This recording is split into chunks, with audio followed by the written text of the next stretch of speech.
દાહોદમાં આવેલા જોવાલાયક 3 પ્રખ્યાત સ્થળો 1. બાવકા શિવ ટેમ્પલ. બાવકા શિવ મંદિર એ ગુજરાતના દાહોદ નજીક બાવકા ગામમાં હિરલાવ તળાવ પાસે આવેલું 10મી થી 13મી સદીનું ઐતિહાસિક મંદિર છે.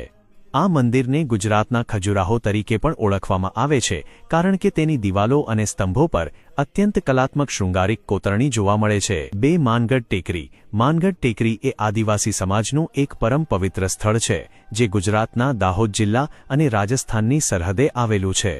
વર્ષ 1913માં અહીં ગુરુ ગોવિંદના નેતૃત્વમાં એકઠા થયેલા 1500મી વધુ આદિવાસી ભીલોની બ્રિટિશ સૈનિકોએ નિર્મમ ગોળીબાર કરીને હત્યા કરી હતી.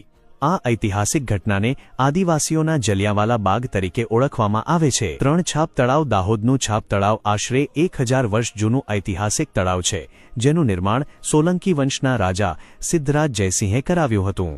લોકવાયકા મુજબ રાજાના સૈનિકોએ એક છાબ